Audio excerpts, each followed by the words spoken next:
the next conversation is going to be the most important conversation of the day, which is different styles of asserting yourself to people. So let's write down these styles and I'll explain to them one by one. The first style in assertive communication, the first style is known as the style of facts, the black and white style of facts. The black and white style of facts. Facts and figures.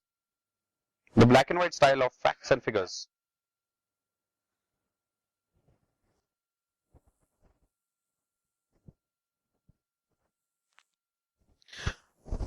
Now, what does it mean by the black and white style of facts and figures? Can somebody give me a little clue here? Yes? Okay. It should be on papers. Okay, now you would use this style with what kind of a person? Senior. Someone who is senior, and basically of what communication style? Yes. Possibly aggressive. Basically, it may be a junior or a senior person, mostly senior, but a person who is very aggressive. Do you know why they are very aggressive? They are different.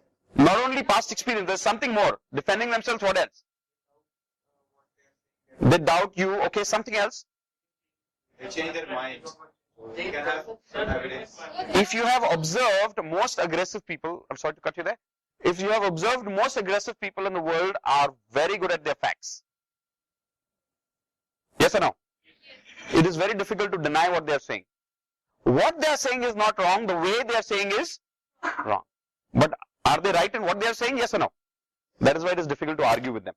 If you ever want to deal with aggressive people and you want to assert to them, and especially that comes in the senior categories, the best way to deal with these people is what?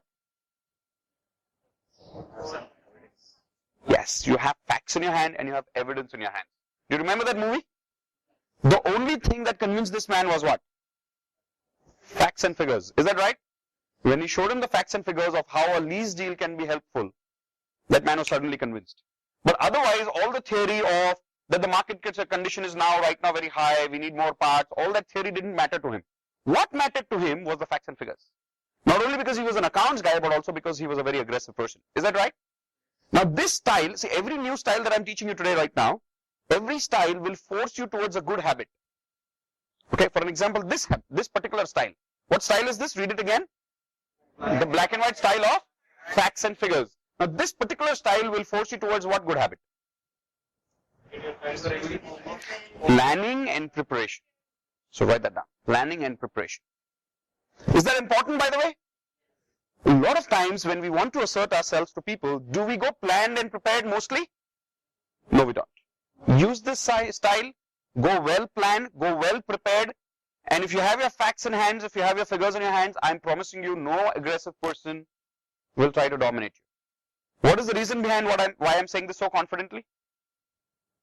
Why am I saying this so confidently that if you have your facts in hands, nobody can dominate you? Why am I saying that? And so what? Okay, what else? Why is that? Suppose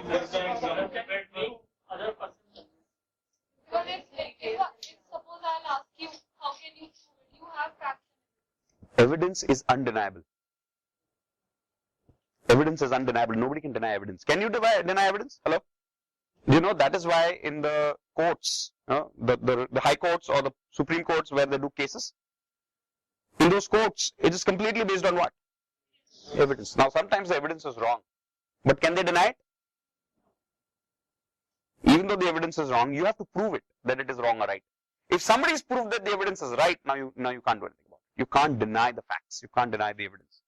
If you use the same style with the boss, or with the senior, or with the junior, or with the customer, they will not be able to deny it, I promise you that.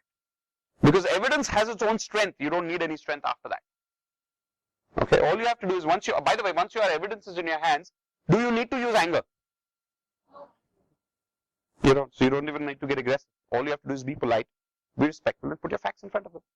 That's exactly what that guy did in the end of the video. Is that right? And he got his way. Alright? It's very difficult. It is very, very difficult to deny evidence. The reason I say so is because then it becomes a hypothetical conversation. If it's black and white, then how can you deny? Say you are basing a decision on some evidence that he is saying that it's not substantial. example, you're saying that you had told me that you would give me a leave on Friday. I have evidence you had told me that, and now you're saying you will not give me that leave. The person says, no, I did not say I'll give you that leave. Right? That's an example. Well, you don't have a written mail, do you? So your lack of what? Evidence. Whenever a person is denying and they say there is no substantial evidence, which really means there is no substantial evidence. Bring in more evidence. Instead of fighting about why this evidence is not enough, bring in more evidence. That's what people do in the court. They don't fight about why this evidence is not enough. They immediately go, they get more evidence and they prove the case. What I would rather do is, instead of arguing and putting my energy with this man, I would go back to my Outlook, I would find that mail, I'd take a printout, come back and say, this is the mail. Now do you think you can deny it? Very difficult. Very, very, very difficult. Now, if instead of showing this, if that person is denying, you're talking to a criminal. You had it. I sympathize with you in that case. But in a professional environment, do we find people like these? Honestly, not. Everybody understands facts. Okay, so use this style. It's one of the most powerful styles in assertiveness. Okay, let's go to the second style now. The second style is an extremely powerful style. It's known as the clear directional questioning style. The clear directional questioning style. Clear directional questioning style.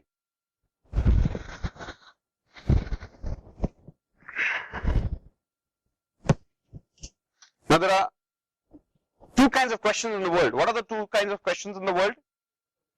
Open-ended and what is a close-ended question? Give me an example. So give me an example. What's your name?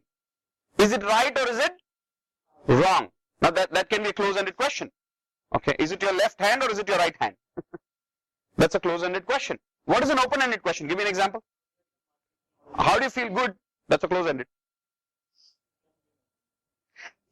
Depends. When you say open-ended, you want to be guaranteed it's an open-ended.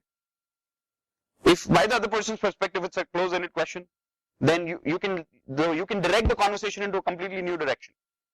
Uncontrollable. So you want to be very clear, your question is leading that person into what direction. That's the whole point.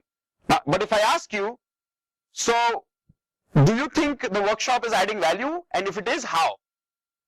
I've got two combination questions here. Do you think the workshop is adding value? What is that? Close-ended question. And how? Now, there the person will have to give you a justification of how does he say that it's a good workshop or a bad workshop. Yes or no? Now, there the person will have to think. Anywhere you're making a person think and you're guaranteed the person will give a justification for your question, yes, now you got him into an open-ended question. Are we clear so far? Now, let's say the boss comes to you in the evening where it's about 6 o'clock right now, 6 p.m. Now, you're about to leave home. What's a typical condition that happens in the evening? Yes, you all know that, don't you? So he comes here and he says, my friend, you are the most important employee in Amdocs. You know that? And you're like, oh, some more work coming looks like.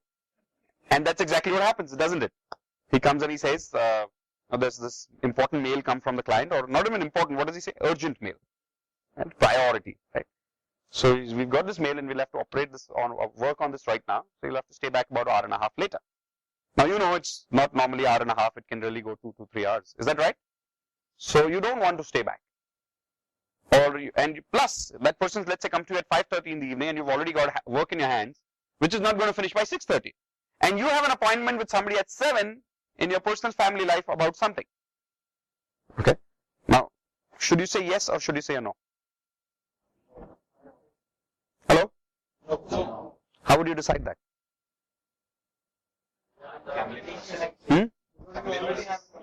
Because you already have a commitment. Is that enough to say or no? Think about it. And how would you decide that? Because if you ask yourself, you'll say my friend is more important, who's waiting for me. Right? It's always easy to think like that. So then how would you decide that? Yes, exactly. Would you please give this man a good hand for that, please? Thank you very much. His answer is that you have to decide the cost.